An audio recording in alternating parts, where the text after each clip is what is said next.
hilltop in Big D.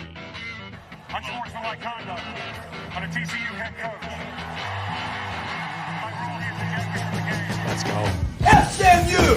The freaking Pony Express, man. SMU, they better be in the dang playoffs. You are listening to the Mustang Mood Podcast. Yes, you are. Welcome to the Mustang Mood Podcast. We are high on the hill. We're not doing that again. Welcome to the Mustang Mood Podcast. This is episode right after our great win over Stanford here today, over the Stanford Cardinal. It's the color, by the way. I have a buddy that went to Stanford. He was telling me it's not the bird. They're not the Cardinals. They're right not after the bird. It's the color. It's a color. That's their mascot. But they're also the pine trees. But officially, it's the color. That's correct. Something like that. That's correct. Yeah. And let's remember, folks, it's very important to have consistent branding to be a number one or a top, Division I program. Stanford doesn't have that consistent branding, and so they lost today, 34-10. And that score in this episode of the podcast is brought to you by Summers Pet Treats. That's true. Consistently delivering excellent dog treats. Exactly. To our canine friends. And our human friends. You eating a lot of these? By far the best pet treats I've ever eaten in my life. That's hands down. They are. Far. I mean, they are edible. They're edible for humans, but you know who really loves them? Who? It's pets. But you know what? That makes sense. It's in the name. It's in the name. And you know what? If you have a pet and you want some all natural, delicious for your pets dog treats, we'd be glad to share a 10% off code. So you can go to summerspetTreats.com and use code Mustang10 at checkout and get 10% off. I've got some in the cart. I guess I got to hit order today. We ran out. Our dog loves them. If I had a dog, I would be getting him. But he's a fellow SMU alumni. Exactly. Good guy. He's a good Christian guy. Yeah. Little inside joke there. But yeah, he's a good guy, good SMU alum. And so if you want to support SMU alumni starting small businesses, please go and support him. That's exactly right. Yeah. Yeah. It's a horse. Horses. That's what Juan said in the chat, and he knows a lot about that. You know who else knows? Peruna knows, and Peruna does. And the Stanford Cardinal now know that the ponies are in charge, large and in charge. Yeah. Huge win today. I think we can start kind of getting into it, but once again, the final score 34-10. SMU wins over the Stanford Cardinal. Let's start on. We often talk about the offensive side of the ball. I think there's a lot to talk about on the offensive side of the ball, but let's start today on the defensive side of the ball, where we saw some improvement. Yeah, definitely improvement. I mean, the Sung hero is probably the defensive line. They've been steadily getting better. 6 sacks on the day. I mean, Imba was in there. Cam Robertson was in there. I mean, we were definitely disrupting the backfield a lot. But something that is kind of important about the secondary. We've obviously, everyone knows our secondary woes for the last 5 weeks straight, 6 weeks straight now. One of the things that did improve is that we were in position a lot more than we were in previous weeks. And Coach Lashley talked about that after the game. We were in position a lot more. We just didn't make those plays. And now we got to go start making those bang, bang plays and actually deflecting the ball down, pass deflections and whatnot. Like, we just need to start making those plays. But we're no longer being burned nearly as often in terms of just wide open, blown coverages. And so there is improvement there. Unfortunately, and that's we talked about this last week. We wanted to see improvement in a number of areas, and I think we saw improvement in a number of areas. Yep. We still need to be a lot better for Clemson. Obviously, Cade Klubnik, even though he hasn't had a fantastic year, he's still very dangerous. We can't go in there and just get lost. Yeah. I would say, a couple things. I do think we kind of play to our competition, which has been kind of the downfall to us. I think this week, I wouldn't say we let off the gas, but I mean, there were some things that I think we could have performed a little bit better on. I think we finished better. Yeah. Compared to the Syracuse finish. That's we for had sure. We had better heart throughout the game. All throughout the game, we had better heart and intensity throughout it. That's for sure. So that was a positive. I would say that the Syracuse game was maybe the start of like learning how to finish. Yeah. And then this game here today against Stanford, we I don't know if we stepped on the gas very hard. We didn't. We didn't take our foot off the gas Yeah, necessarily. it was more like we were cruising. Yeah. As opposed to going all out. It's almost like we were, and maybe this is intentional, maybe not. It felt almost like we were kind of just trying not to do too much so that maybe we're saving ourselves a little bit for next week, which is a dangerous thing. I said we got to be careful. Can't eat rat poison. But it did feel more like a cruising. Hey, we just wanted to make sure that we're methodical and consistent in things, as opposed to let's go blow the brakes off of these guys. Exactly. I mean, we did cover, but yeah, huge. Josh Pate, eat your heart out.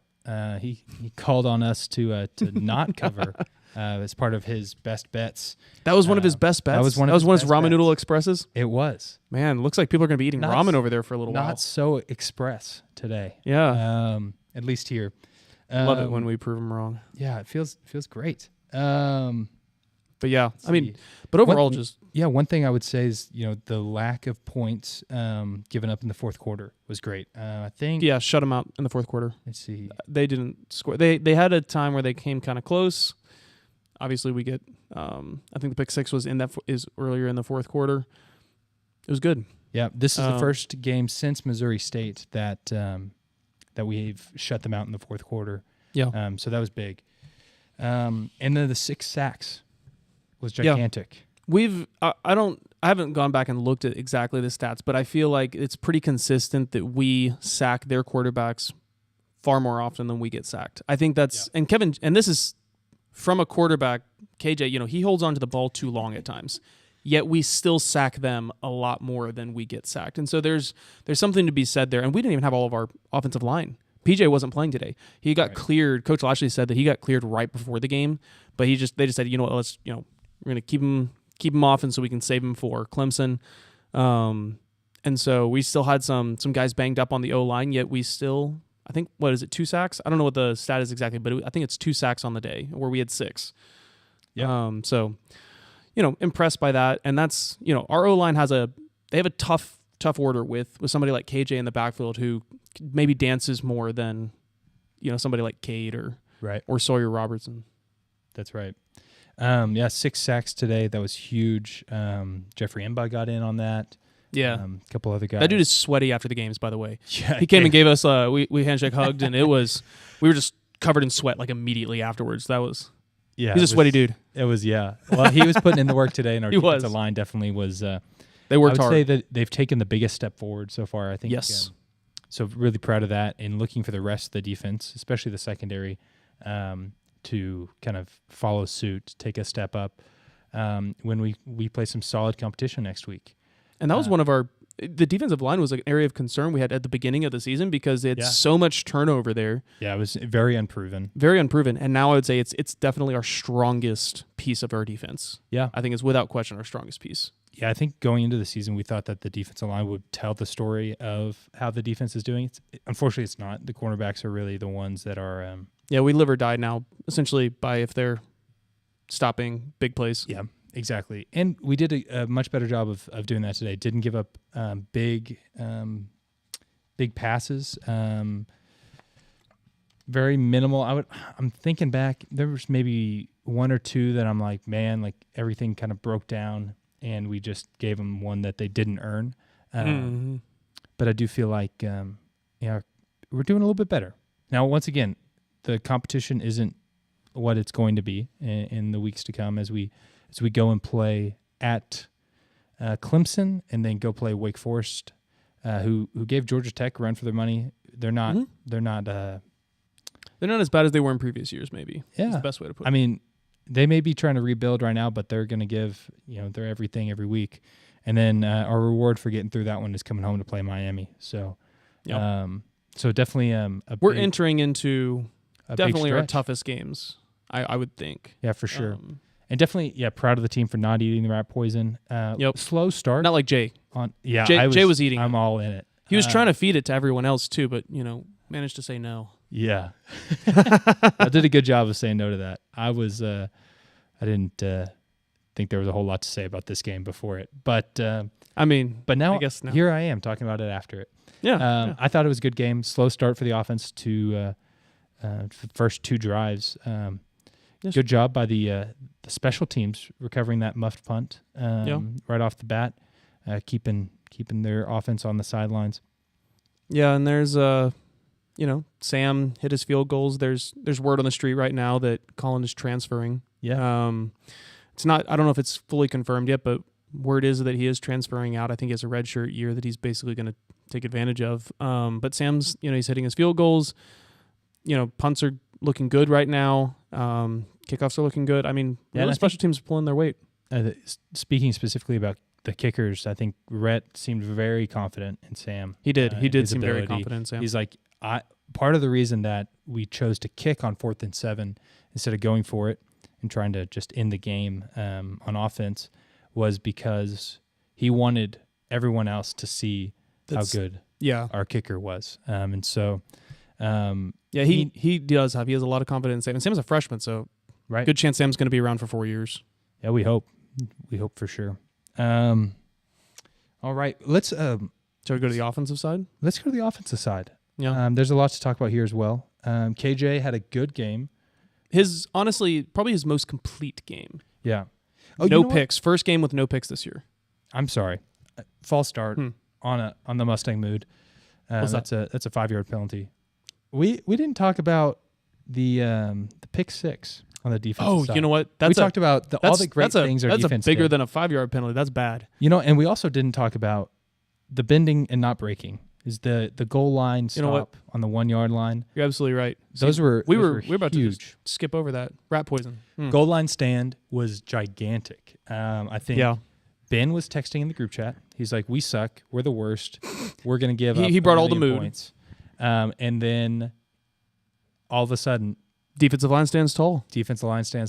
Get in there, prevent them from getting in the end zone, and then our offense goes off. And this was right before the 87-yard touchdown, right? So 99 by CJ. Yard. He had drive. this massive run. Yeah, sorry, that's offense. That's offense though. Yeah, but you know what?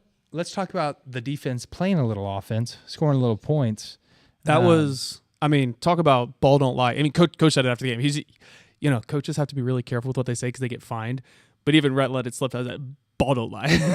So it was some sketchy, downright. Who doesn't get fined? Bad calls. Is the Mustang Mood. The Mustang Mood doesn't get fined for the awful officiating that happened today. It was awful. I saw there was a meme that somebody sent where it said our ACC refs trying to make the game about them. Exactly. Yeah, it's like, which is crazy.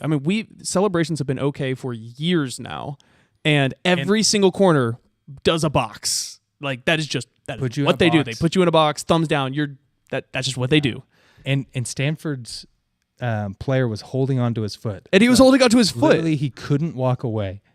And he did the celebration. And they were like, yeah, he's rubbing it in too much. It's like, what are you talking about? We literally see this go watch a football game, any football game in college football. I guarantee you one of the cornerbacks is going to deflect a pass or whatever, and they're going to do this. They're going to be near a pass that was bad. Yeah, they're going to still do it. They're still going to do it. It's just exactly. That's college football. That's football. And that was right after a sketchy PI call. That PI call, which was completely crazy. They were just it was back-to-back crazy bad calls. And they both extended the drive. They saved their drive.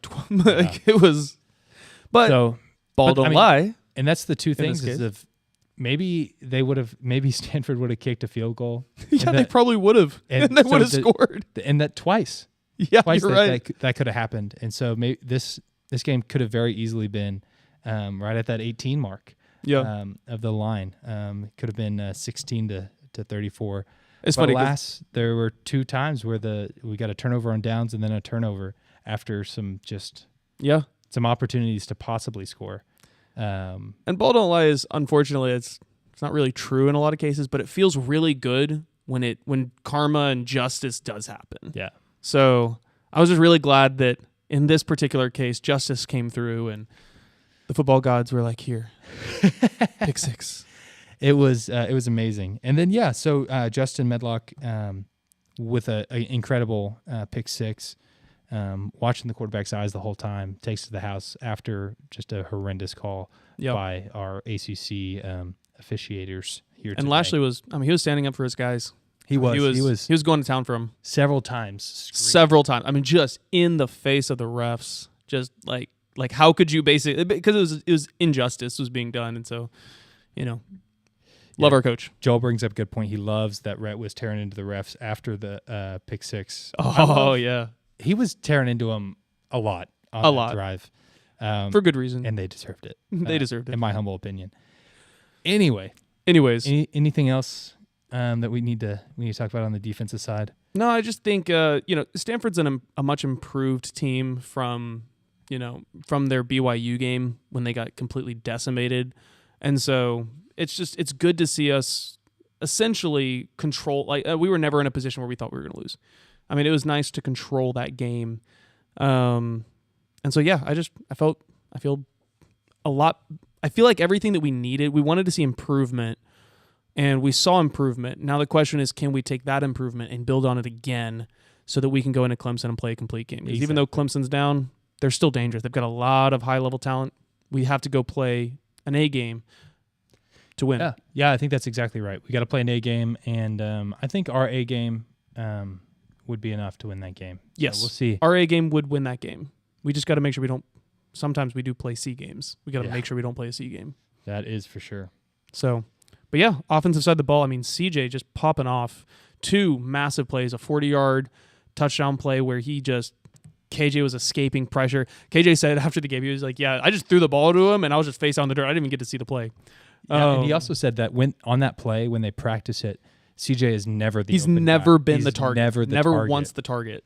And he was on that play. He was open, and so Kevin was like, hey, go make a play, and he did. He just went and did a somersault into the end zone after breaking a tackle. It was pretty phenomenal. And then, obviously, his 87, I think, yard touchdown that he had was just phenomenal to watch. And so CJ's, asked Coach if he was going to get some more reps, and I think he will get more reps, but the way that we are using him and McFall is really 4 explosive plays is kind of what Coach is saying. And so we're not really getting, CJ and Derek McFall aren't really built for between the tackles, just 15, 20 carry kind of guys. They're really meant for, we're going to bust it open with a big play. Yeah. And so, but I'm loving it. I think it's going to be against Clemson. They're going to come in. They're going to do a lot more man because they have, frankly, better athletes. And so there's going to be a lot of opportunities for one-on-ones for guys like CJ, Derek McFall, Romello to go and make big plays. That's exactly right. And I appreciate Rhett's ability and Rhett's really, I mean, all of the offense's desire to put the ball in the playmaker's hands, however it happens. We talked to CJ in the elevator. In the elevator afterwards, on our way out, and we were just Yonnic asked, "Would you rather be handed the ball or catch the ball?" He's like, "Oh, I'd much rather be handed the ball." Yeah, but he's able to do both. So yeah, dangerous really, on both ways, going both ways. That's exactly right. TJ Harden had a good. He had an okay, serviceable game. It wasn't his normal standard. So if you average 3.3 yards a carry, I mean that's all you really need. If you get 3.3 yards a run, then that's you do that 3 times, you get a first down. So it's true. But he does average 5.7 normally. So it's I'm sure he's not satisfied with it, but luckily there's going to be another opportunity coming up in Clemson where he can really do that. But TJ's really our down back. Like he's our bruiser. And Stanford's desire to really lock in kind of and box up the running backs was kind of evident there.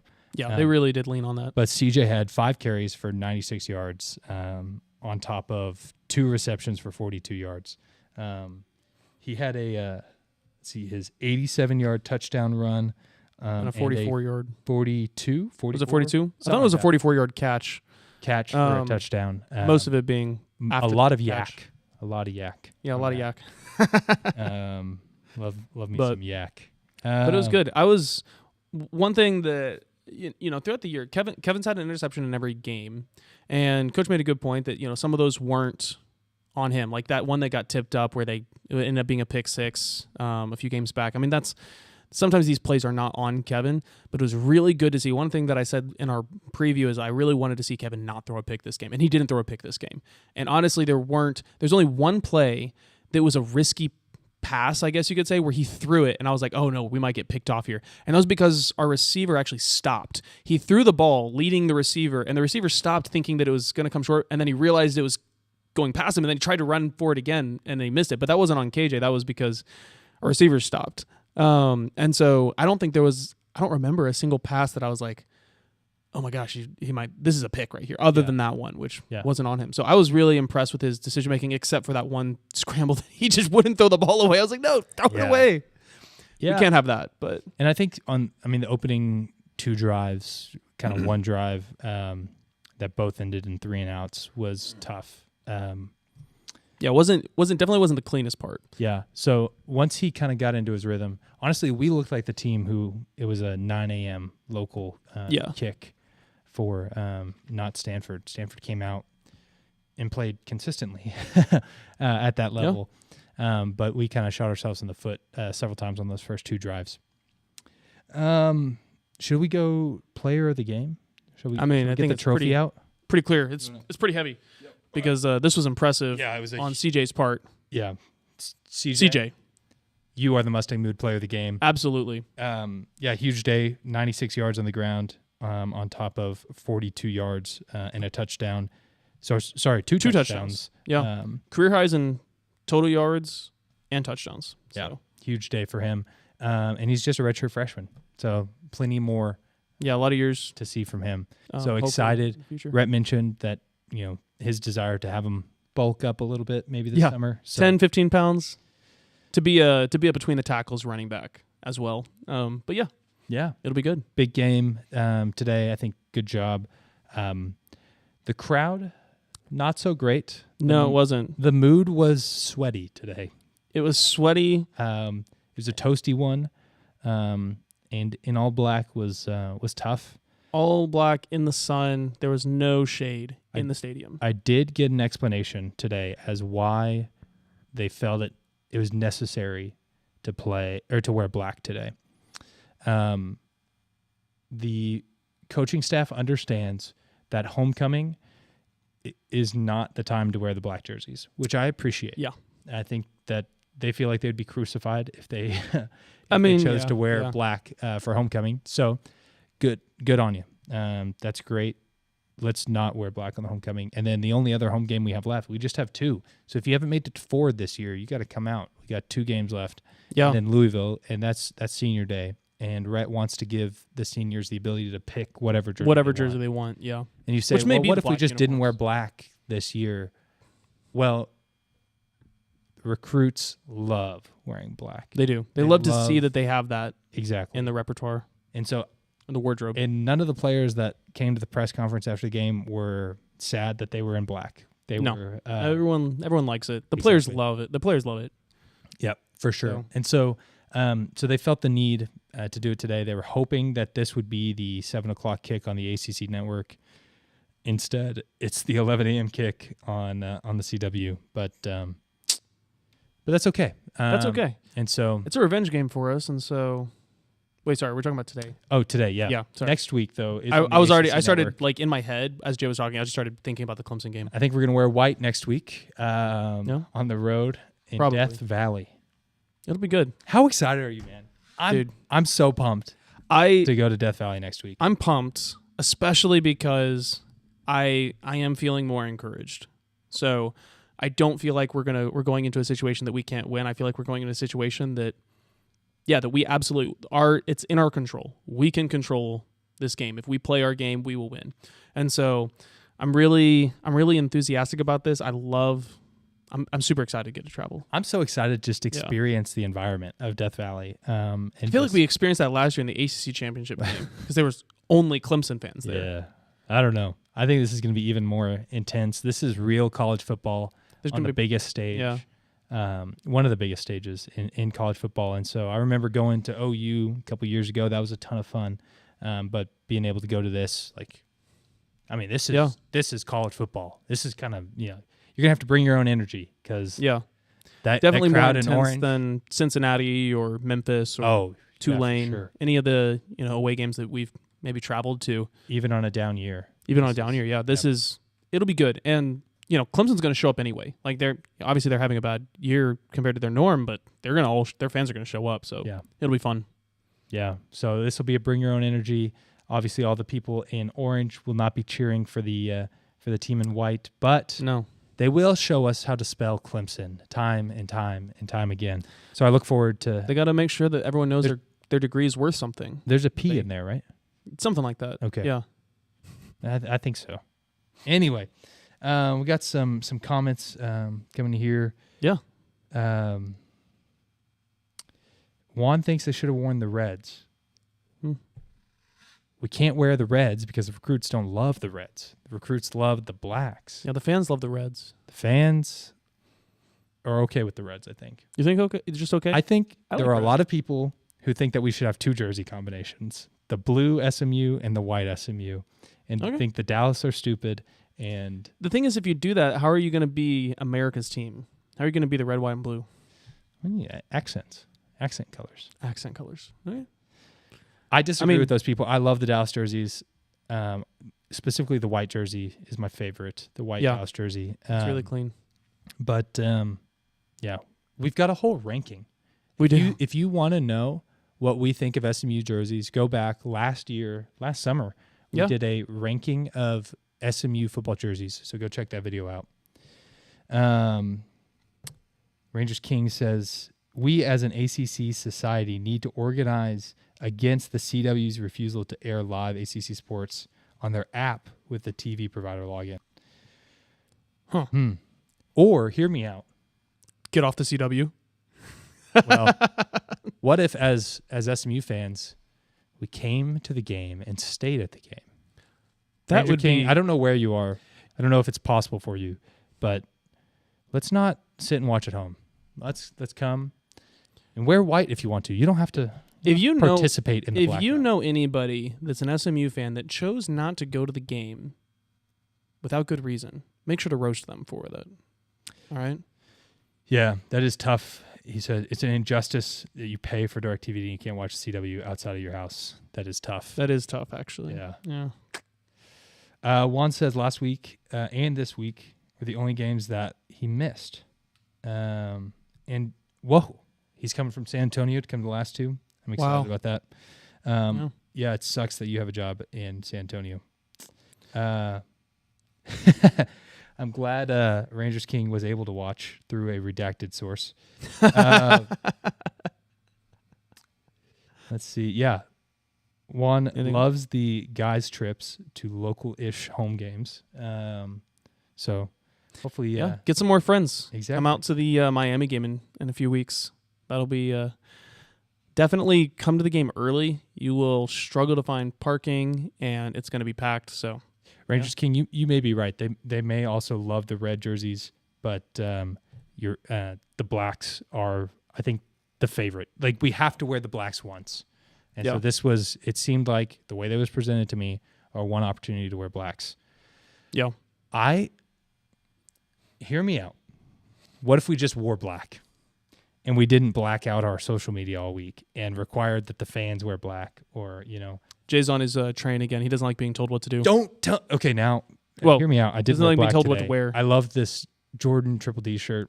I think it's cool, so I wore it today. I don't have a black SMU shirt. I've got white, blue, red. I just don't have a black one. We got to get you a black one. I guess I do next year because we're not There going to we need go. it this year. There you go. Unless we wear it for senior I guess day. if they want We'll it for see. senior day. But what if it didn't have to be our whole identity for the week that we're wearing black? What if we just wore black at a football game? Yeah. That's my thought. Anyway,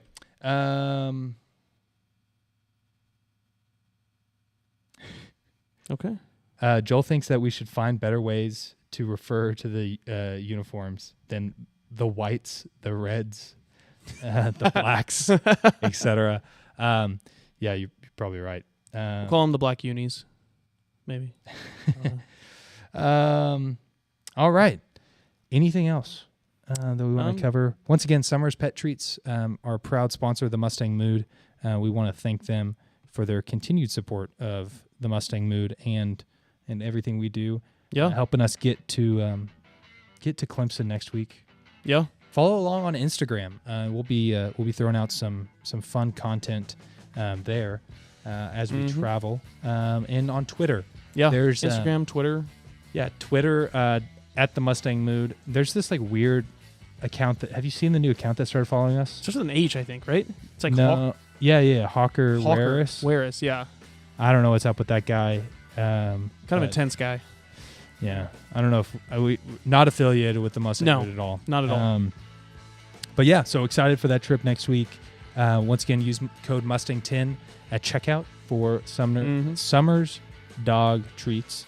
And go to the MustangMood.com after you're done buying some pet treats to buy some Mustang Mood merch. If you see us out in the wild, take a picture with us, post it on social media, and we'll get you a discount code.